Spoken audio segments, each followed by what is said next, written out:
Ahora bien, ¿y la jurisprudencia es obligatoria o no es obligatoria? Bueno, en principio no. Nótese que añadí en principio. ¿Por qué? Porque creo que cuando ese criterio jurisprudencial constituye un criterio estándar, se repite en varias ocasiones,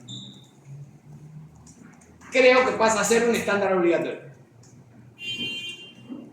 ¿Correcto? Busca a veces que busca usar jurisprudencia precedente.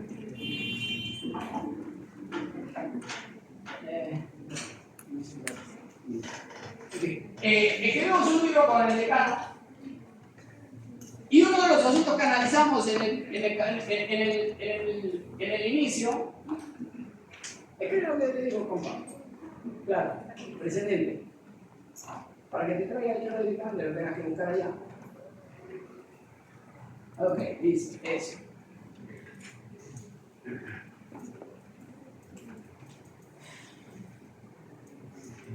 Se detecta como virus, hermano. Azul. Yo haría lo mismo. No, ese no es. Es el sobre el presente, pero no es el cómo.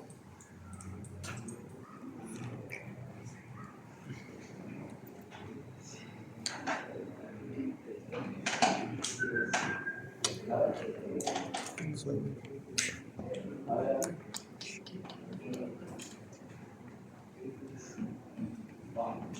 ¿Cómo fue? Ahí después les pasará el libro. Hicimos un análisis de ese asunto de la jurisprudencia y lo que decíamos es se requiere al menos 3 decisiones en las que se repita un mismo criterio. Por ejemplo, no sé, no existe un derecho fundamental a obtener beneficios penitenciarios. Es decir, los beneficios penitenciarios pueden ser decididos por el legislador. Es una decisión de política criminal que corresponde al legislador. ¿Qué cosa tiene beneficios penitenciarios? ¿Qué cosa no tiene beneficios penitenciarios? ¿Qué naturaleza, qué tipo de beneficio le corresponde a quién? Respecto de qué delitos, es una cuestión de política criminal. Y por ende es una competencia del legislador. Y no hay un derecho fundamental. ¿En qué caso se ha discutido? Cuando, por ejemplo, respecto de delitos contra la libertad sexual, se limitaron o eliminaron directamente los beneficios penitenciarios. Entonces, algunas personas detenidas demandaron, decían, ok, pero cuando yo cometí el hecho, tenía beneficios penitenciarios este delito. El tribunal ha dicho, ok, pero ahora no.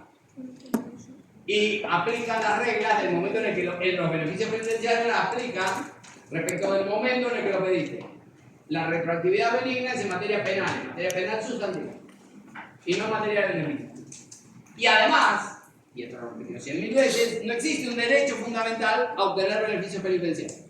Puede corresponderte, si están previstos en la ley, claro que tienes derecho a que se te apliquen. Eso no está en discusión. Está en discusión si es que se lo eliminó de la ley, si es que se modificó la ley y hoy no tiene beneficios penitenciarios. No hay un derecho a eso. Esto lo repitió 100.000 veces. Entonces creo que pasa a ser un criterio vinculante. Este es el libro del que les hablaba. Entonces, ¿cómo se llama la página 100? Para buscar algún criterio reiterado. Ahí, ya, listo. Pero eso no lo repitió. ¿Baja? No, para que baja. Ah, no, claro, ya, presente. Anda buscando la jurisprudencia, algún criterio que constituya jurisprudencia. Porque lo que pasa es que aquí glosamos por separado, incluimos por separado todos los precedentes que se habían aprobado hasta ese momento. Esto está desactualizado desde hace 12 años. Pero lo que quería mostrar era aquí, ahí está. Cualquiera de eso. Ok, principio de lealtad constitucional. Léete esta fragmento. si bien los gobiernos regionales, los gobiernos locales, provinciales y distritales poseen autonomía, no puede olvidarse que estos forman parte de un ordenamiento presidido por la Constitución, de modo que sus relaciones deben respetar las reglas inherentes al principio de lealtad constitucional, que impone a cada sujeto institucional el deber de ejercitar sus propias competencias, teniendo en cuenta los efectos de sus decisiones, que sus decisiones pueden ocasionar en otros niveles constitucionales. Ok, acá analiza un principio constitucional relacionado con el modo de ejercicio de la competencia de los órganos. ¿Correcto? Este criterio fue establecido por primera vez en este caso. Y ese mismo criterio, en esos mismos términos, por eso está puesto entre comillas,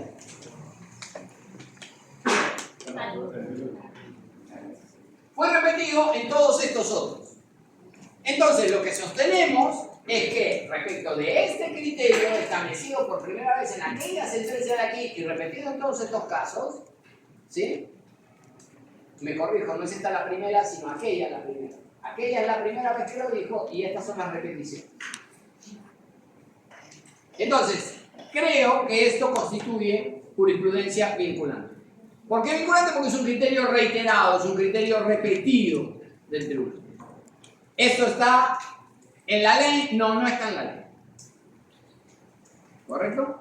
El código dice interpreta de conformidad con las decisiones del Tribunal Constitucional. Entiendo que cuando dice las decisiones se refiere a aquella jurisprudencia que resulte vinculante, no a cualquier decisión de cualquier proceso. ¿Correcto? Debo compartir estas cosas que vamos mencionando, todas las partes, ¿no? ¿Las estás compartiendo? ¿Las estás compartiendo? No.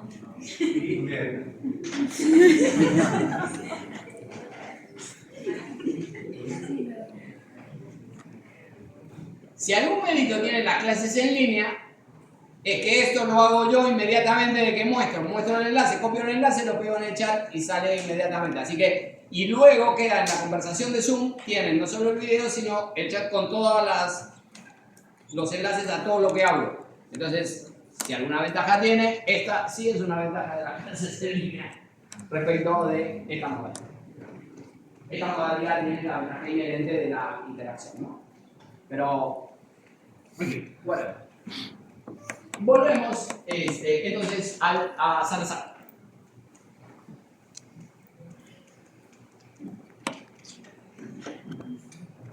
Ok, la jurisprudencia, entonces tenemos por un lado la jurisprudencia, ¿correcto?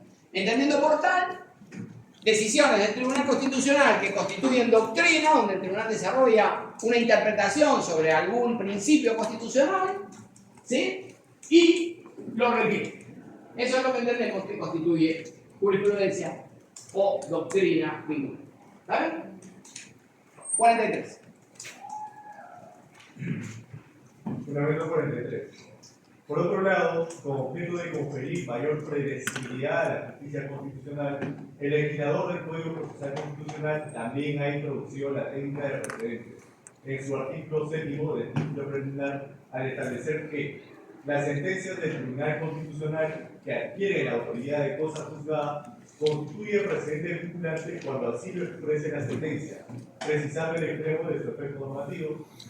De este modo, si bien tanto la jurisprudencia como el precedente constitucional tienen en común la característica de su efecto vinculante, en el sentido de que ninguna autoridad, funcionario o particular puede resistirse a su cumplimiento obligatorio, el tribunal, a través del precedente constitucional, ejerce un poder normativo general extrayendo una norma a partir de un caso concreto. Entonces, fíjense.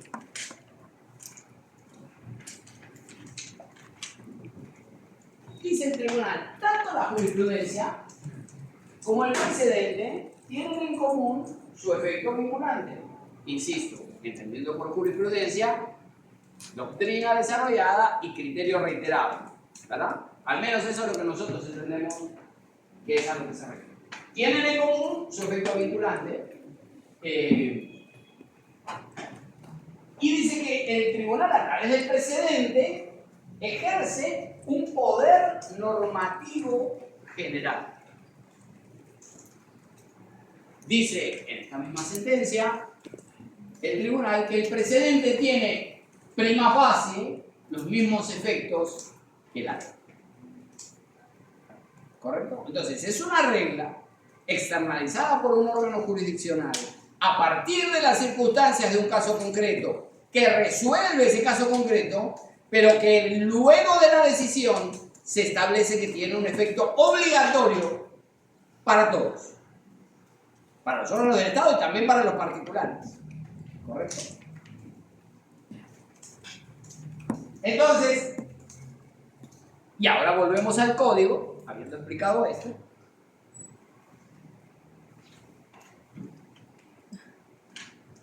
Y si pudiéramos volver hoy, sería genial.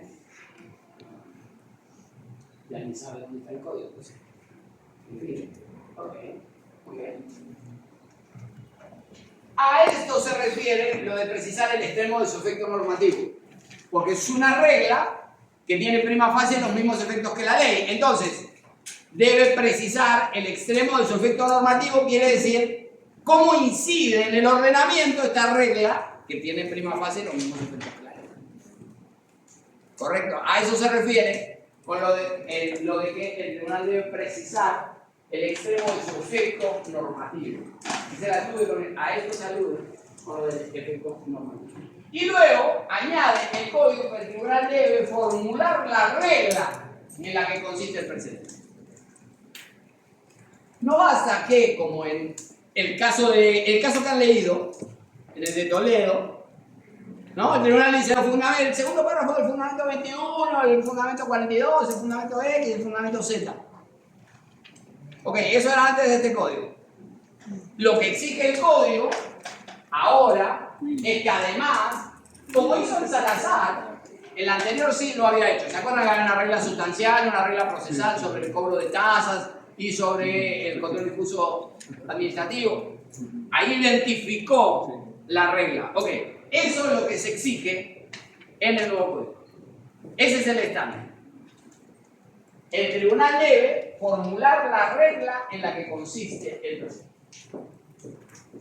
Por cierto, el precedente resulta vinculante, y esto quiere decir resulta obligatorio, y resulta vinculante para toda autoridad y también para los particulares. ¿Correcto?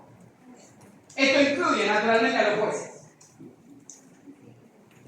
Se ha discutido si los jueces pueden apartarse del precedente, en la lógica de que los jueces solo están sometidos a la Constitución y la ley. Ahora bien, el hecho de que estén sometidos, de acuerdo con su ley orgánica, a la Constitución y la ley, no quiere decir que puedan ignorar aquellos criterios establecidos jurisprudencialmente con carácter de precedente. ¿Se entiende? Entonces, los jueces, por favor, si van a grabar una parte de la clase que sea esta, los jueces no pueden apartarse del precedente. No hay apartamiento del precedente. Dijimos, el precedente es una regla que se deriva de un caso. Si el caso que tenemos que resolver es uno distinto respecto de aquel donde se estableció el precedente, ahora es otra cosa. Pero eso no es apartarse del precedente. Eso se lo denomina distinción. Luego lo van a ver cuando veamos estos dos casos que ilustran este punto. Disculpe, doctor, acerca del caso de Ana Estrada, se dijo que no era un precedente vinculante general, pero No, que sí podía ser invocado en casos similares. Bueno, obviamente, a ver, que no sea obligatorio, una cosa es obligatorio y otra cosa es que no figure, no exista en el mundo. Claro que existe. ¿Ese caso constituye un precedente? ¿Podría constituirlo? Sí. No. Y si no fue emitido por el Tribunal Constitucional, esa decisión la emitió el Poder Judicial. No, tampoco, pero no importa. El punto es, claro, pero, ok, no es un precedente, no es obligatorio, ha resuelto un caso particular, pero esto no quiere decir que no sea resuelto. Hay un criterio judicial, entonces, si yo fuera el del siguiente caso, naturalmente que lo invocaría. Pero una cosa es que el juez tenga obligación de atenerse a la decisión preliminar y otra cosa es que yo le diga cómo se ha resuelto antes este mismo caso y le venga a pedir coherencia. ¿Se entiende lo que te digo? Una cosa es obligatorio y otra cosa es un criterio. Un criterio de un juez de primera instancia. El de Ana Estrada. A mí me parece un criterio correcto. Lo defiendo completamente.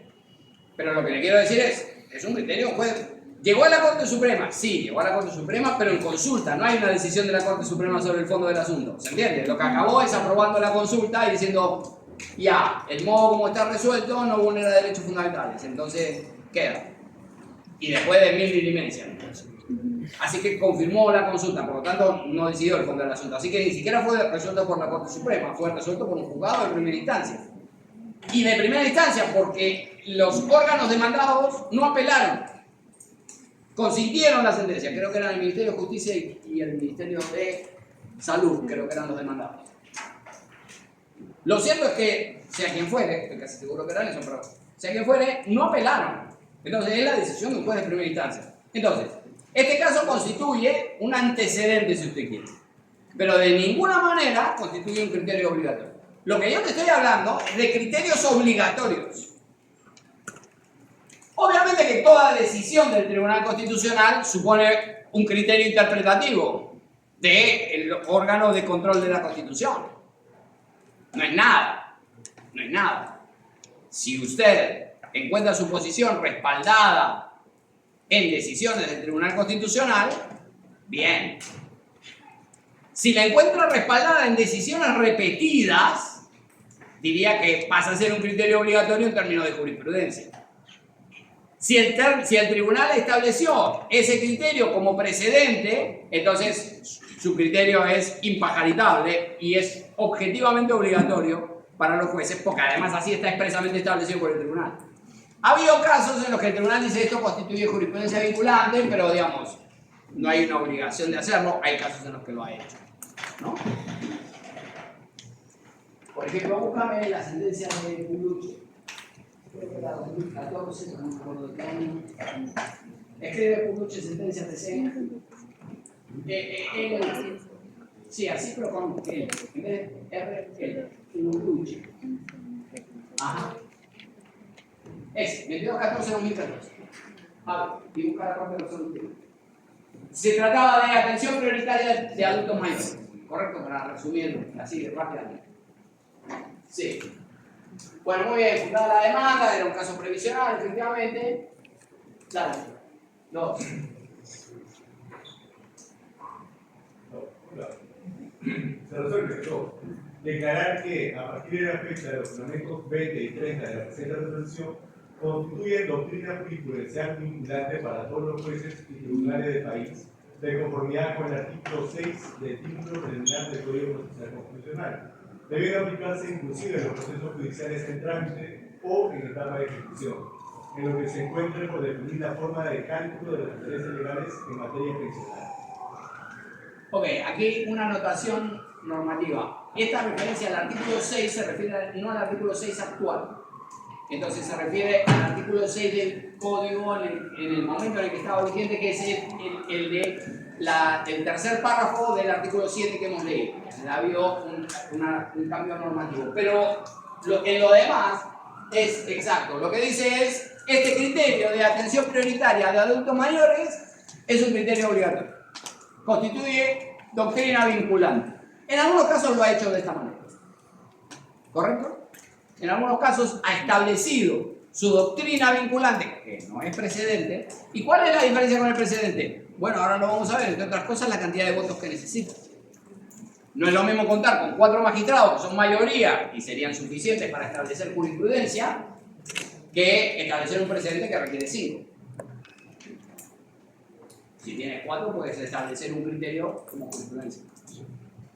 Solo si tienes 5, podrás establecerlo como precedente. ¿Se entiende lo que digo? Entonces, hay casos en los que el tribunal lo ha hecho de esta manera y ha establecido doctrina jurisprudencial expresamente. Y ha dicho, esto constituye un criterio vinculante. Okay. Sobre su vinculatoriedad no hay duda.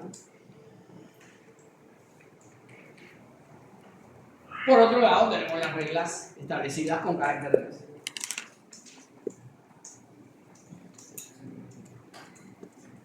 ¿Me siguen hasta acá? Regresamos al artículo 6 del código para terminar con esa disposición. Ya, segundo.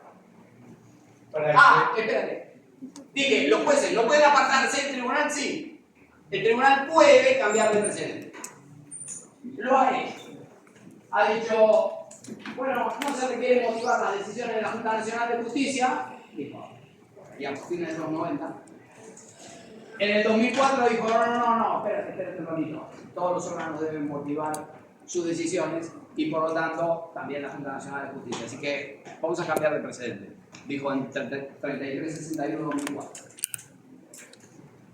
Lo mismo sobre la baja por causante de renovación de miembros de las Fuerzas Armadas. Como estoy diciendo, no requiere motivación. En 90-2004 en Calegari dice no. Por las mismas razones, una cosa es la discrecionalidad administrativa, otra cosa es la arbitrariedad. No puede ser sin razones, tiene que haber motivación. Cambia de precedente. Entonces, el tribunal puede cambiar de precedente. Los jueces no, el tribunal debe brindar razones especialmente significativas que justifique por qué antes se había resuelto de una manera y a partir de ahora se resolverá de otra.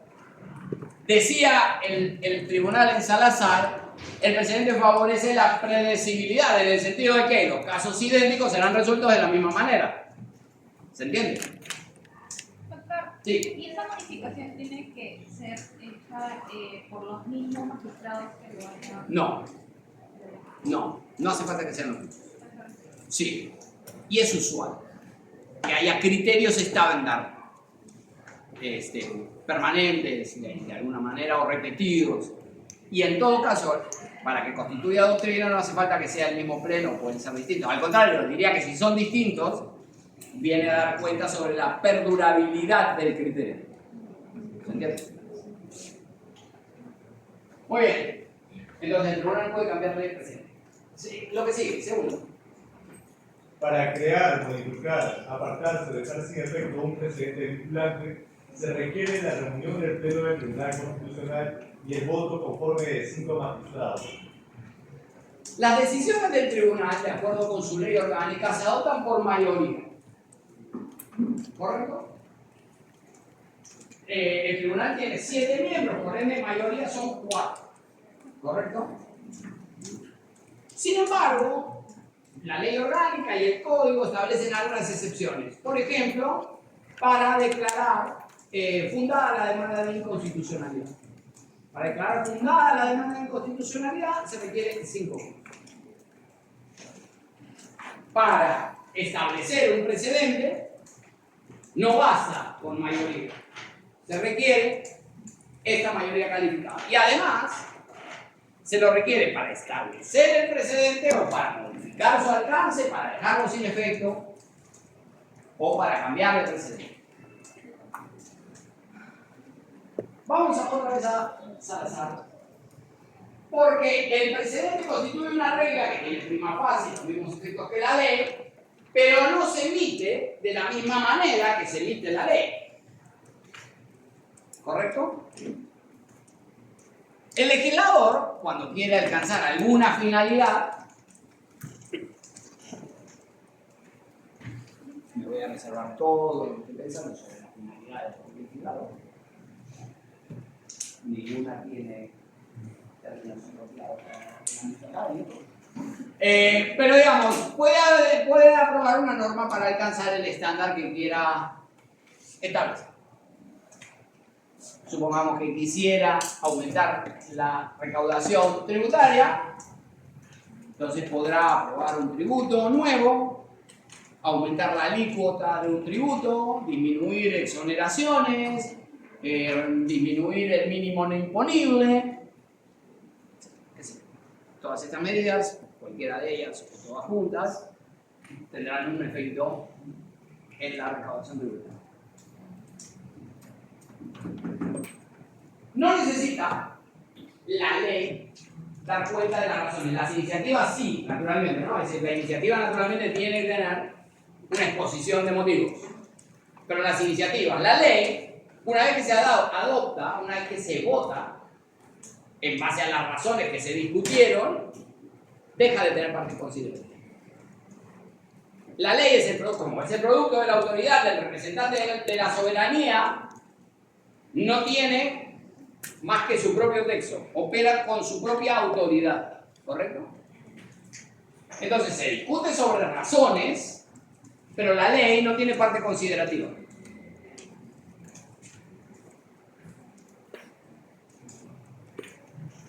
Vamos a ver los requisitos para emitir el precedente. 4 supuestos. Están un poco más aquí. Ahí. 41. El Tribunal Constitucional no opera igual que el legislador. No dice, a ver, yo creo que esta regla no está bien, vamos a tener un precedente para establecer cómo la corregimos. No, no funciona así. Recuerde que el precedente es una regla que deriva del caso, por lo tanto tiene que tener relación con el caso. No es que sacamos la regla de la galera. Al menos esa es la teoría, hay precedentes que salen de la galera. Pero, independientemente de esto, en principio no es una buena práctica. La práctica indica que si usted va a establecer una regla, esa regla tiene que solucionar ese caso. Si no soluciona ese caso, se lo está inventando. ¿Correcto? Entonces, vamos a ver en qué casos puede el Tribunal Constitucional emitir válidamente un precedente que se derive de las circunstancias de ese caso. Vamos a ver. Fundamento 41. Sí. En tal sentido, y desarrollando los puntos establecidos en la sentencia 24/2003, acción de inconstitucionalidad, este colegiado considera que constituyen supuestos para la emisión de un precedente vinculante los siguientes. A. La constatación a partir de un caso que ha sido sometido a la jurisdicción del Tribunal Constitucional de la existencia de divergencias o contradicciones latentes en la interpretación de los derechos, principios o normas constitucionales o de relevancia constitucional. Muy bien. Pausa ahí. Criterios jurisprudenciales de Juan. Ejemplo, lo van a ver para la próxima clase en Guatú, del 50-57-2003. El punto es, cuando se desnaturaliza un contrato laboral en el ámbito público, ¿cuál debe ser la consecuencia? Había jueces que decían, bueno, la desnaturalización de un contrato en el ámbito público debe dar lugar, como en el ámbito privado, a la reposición del trabajador. Y otros decían, no, espérate un ratito, porque en el ámbito privado tiene sentido porque el empleador contrata a quien quiere, es su problema, quien contrata, y lo que no puede es desnaturalizar contratos. Desnaturalizar contratos, entonces te aplicamos la consecuencia y te clavamos el trabajador a tiempo determinado. Y está muy bien. Pero en el sector público se supone que, primero, lo pagamos entre todos y se supone que tiene que ser idóneo para la realización de la función pública. Entonces no es tan fácil como en el ámbito privado la desnaturalización conduce a la reposición. No es tan sencillo. Hay otras consideraciones que formular. Entonces hay jueces que dicen no, solo debía reponérselo si ingresó por concurso público. En consecuencia, si no, debe pagársele una indemnización. Entonces había jueces que resolvían que había que pagar una indemnización por la desnaturalización y otros que había que reponer al trabajador. Entonces, este es el ejemplo de casos judiciales que tenían resoluciones diferentes.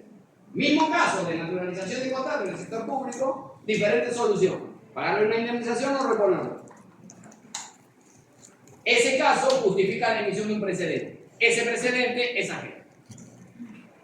¿Se entiende? El tribunal dice, bueno, muy bien, atendiendo a esta divergencia, a estos diferentes criterios judiciales sobre el mismo problema, vamos a establecer un criterio, vamos a uniformar ese criterio. Vamos a establecer un criterio uniforme. La próxima clase lo conversamos. Entonces, ese es el primer ejemplo que justifica la emisión de un precedente. Criterios judiciales dispares sobre el mismo asunto. ¿Qué más? Punto B. La constatación a partir de un caso que ha sido sometido a la jurisdicción del Tribunal Constitucional de que los operadores jurisdiccionales o administrativos vienen resolviendo en base a una interpretación errónea de una norma del bloque de constitucionalidad, lo cual, a su vez, genera una indebida aplicación de la misma. Aquí no estamos ante interpretaciones dispares, sino ante interpretaciones uniformes, pero inconstitucionales. ¿Correcto? Por ejemplo, en 58-54-2005,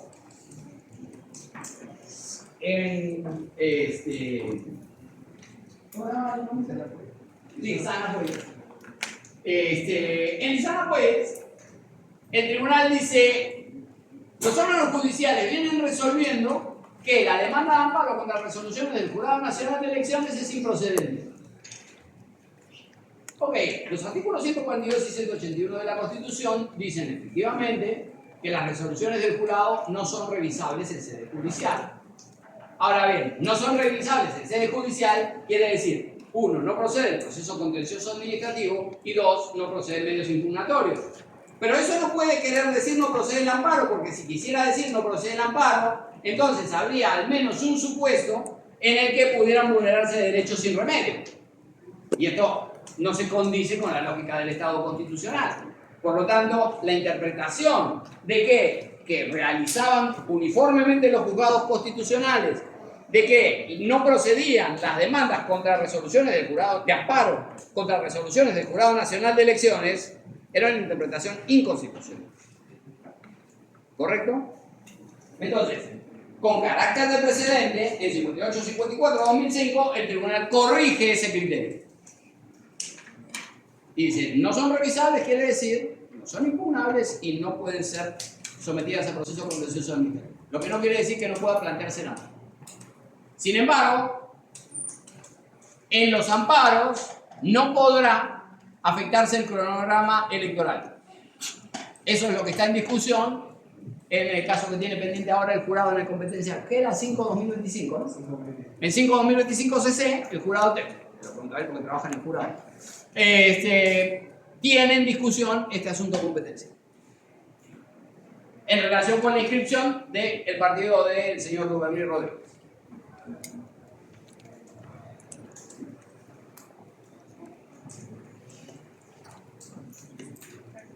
Entonces, un segundo criterio. Un primer criterio, criterios judiciales dispares. Segundo supuesto que justifica la emisión del precedente, criterios uniformes pero inconstitucionales. Tercero,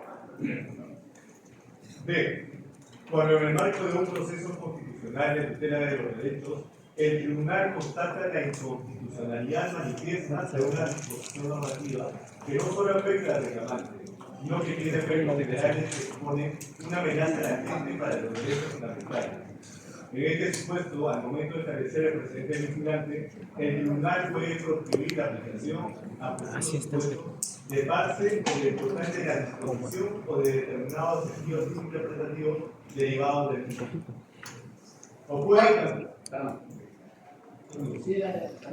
también establecer aquellos sentidos interpretativos que son compatibles con la Constitución. Aquí lo que el tribunal dice, este caso el de Salazar, ya lo han leído, recordarán ustedes, se trataba del tema del cobro de tasas administrativas por la interposición de recursos impugnatorios. Y acaba diciendo cobrar tasas vulnera derechos, cobrar tasas administrativas vulnera derechos, el derecho de petición, el derecho de proceso, etc. ¿Correcto? Entonces,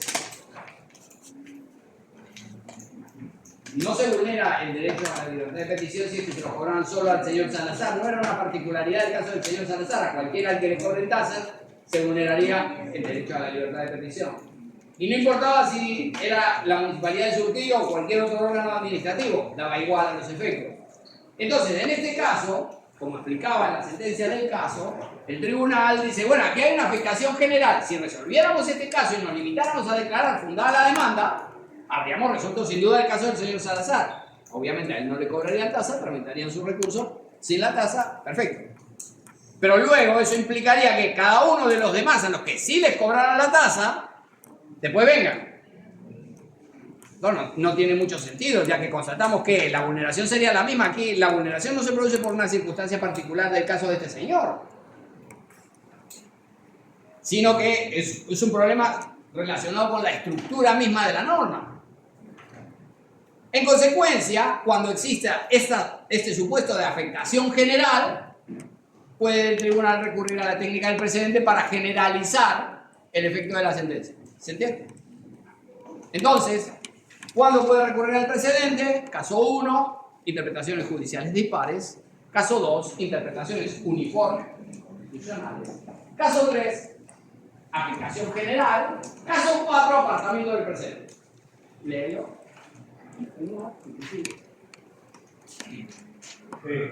Cuando se evidencia la necesidad de cambiar de precedente vinculante. ¿Correcto? El cambio de que puede realizar solo el Tribunal Constitucional. ¿Está claro? Estos son los supuestos que justifican la emisión del precedente. Aquí dice, en el encabezado del fundamento 41, comienza diciendo que es un desarrollo de lo realizado, de lo desarrollado en 24-2003. Eso no me hablaba. En 24-2003 incluyó dos supuestos que aquí no están, y aquí hay uno que allí no estaba. Así que como un poco una ensalada. Pero los que allí estaban, los dos que aquí no están, son dos que carecen por completo de sentido. Allí se decía que podía emitir un precedente ante vacío normativo. No, papi, el vacío normativo no da lugar a que el juez se invente la regla. ¿Se entiende? No es que si no hay ley, entonces el juez se la escribe. No funciona así. Para eso existen mecanismos para la integración. Muchísimas gracias. Para la integración del ordenamiento. Correcto. Existen reglas para esto. No es que si no tiene regla, el tribunal se la escribe. No funciona así. Número uno. Obviamente, este supuesto no lo aplico nunca. Y el segundo supuesto, que estaba en 24-2013 y que no está aquí, es el de que cuando se tratara de una norma que no hay una interpretación constitucional. Pues bien, si no hay una interpretación judicial, si no hay una interpretación determinada, pues entonces le corresponderá a los órganos realizar la que corresponda. Luego, si esa es inconstitucional, podrá establecer su precedente para tornar y corregir aquello que se ha interpretado inconstitucionalmente. Pero no es que porque no tiene una interpretación establecemos una regla nosotros. Es decir, en principio la potestad de interpretar las normas corresponde a los jueces. ¿Me explico? Y estoy hablando de las normas en sentido lato, es decir, me refiero a la ley, pero también a la Constitución. Al fin y al cabo interpretan la Constitución cada vez que resuelven un pleito.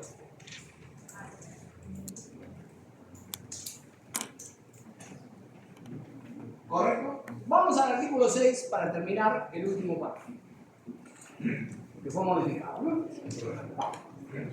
En los procesos de acción popular, la sala competente de la Corte Suprema de la República también puede crear, modificar o derogar precedentes vinculantes del Poder Judicial con el voto conforme de 4 jueces supremos, siempre que sean conformes a la interpretación que resulte de la resolución del Tribunal Constitucional. La sentencia que lo establece formula la regla jurídica en la que consiste el procedimiento, expresa el extremo de su efecto normativo y, en el caso de su apartamiento, los fundamentos de hecho y de derecho en que se sustenta. A ver, creo que esta regla no tiene sentido. De hecho, nunca se la ha aplicado. ¿Por qué no tiene sentido?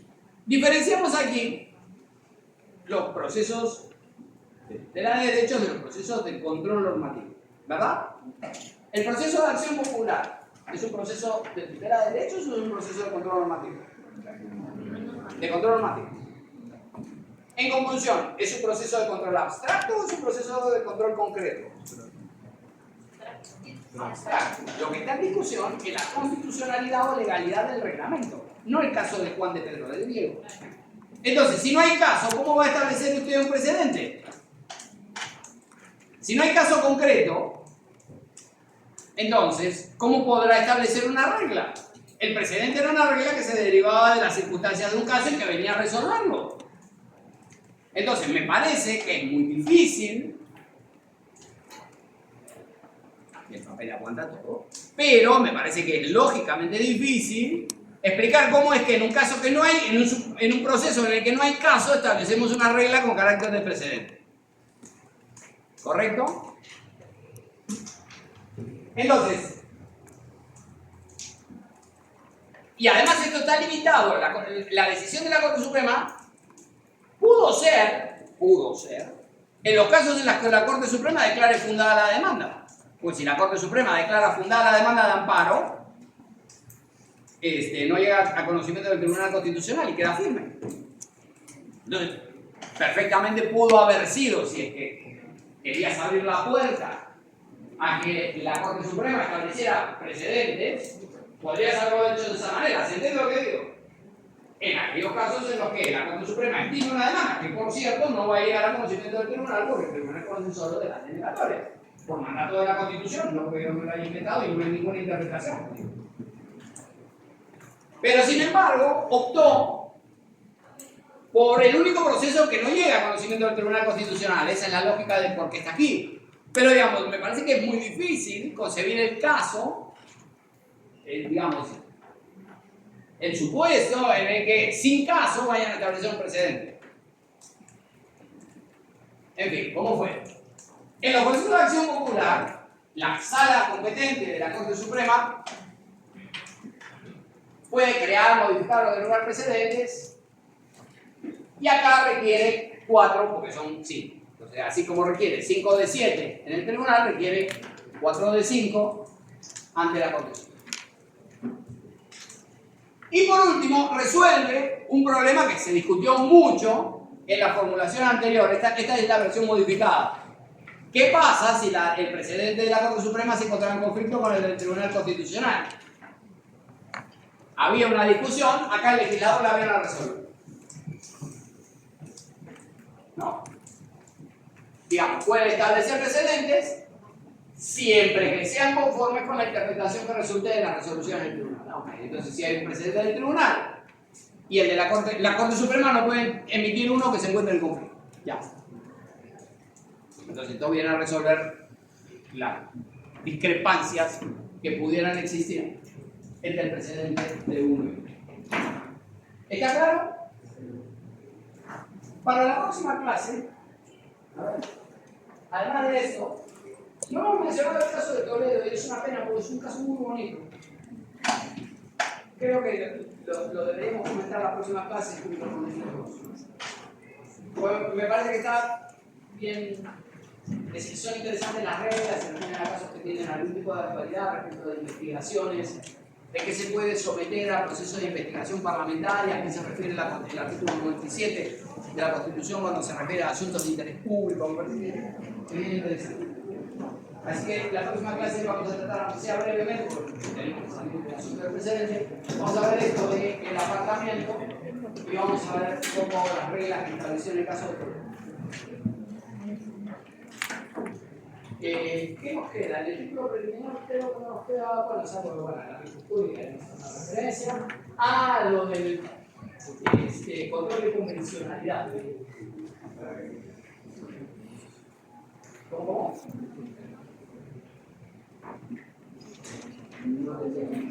El artículo octavo. Pero tenemos alguna lectura creo que no sobre esto específicamente. Sí. Vamos a. Lo que pasa es que ha habido modificación del código, entonces había alguna cosa. Vamos a diferir la lectura teórica. Se va a referir al artículo octavo. Peguen una mirada al cuadernillo de la Corte Interamericana sobre el control de convencionalidad. Abre el control de convencionalidad con mirarse, se va a traer el cuadernillo. Esto no hace falta que lo lean todo, porque digamos, es como un glosario de la Corte sobre sus decisiones relacionadas con el control de convencionalidad. Cuadernillo de la Sería Corte suficiente tal vez Interamericana. con que con inteligencia artificial se ilustren sobre los sucesivos criterios desarrollados por la Corte. Artículo. Este es el de la convencionalidad, ¿verdad? Claro, ese. Bien, correcto.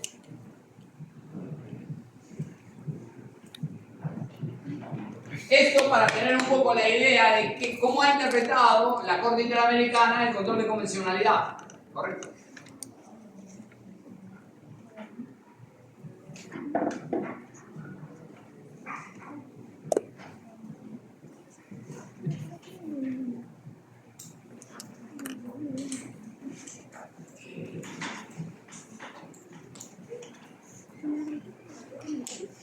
Bueno. Más lo de Toledo, ¿no? Que eso ya lo habían leído para hoy, esto no es nuevo, digamos. Más lo de Toledo.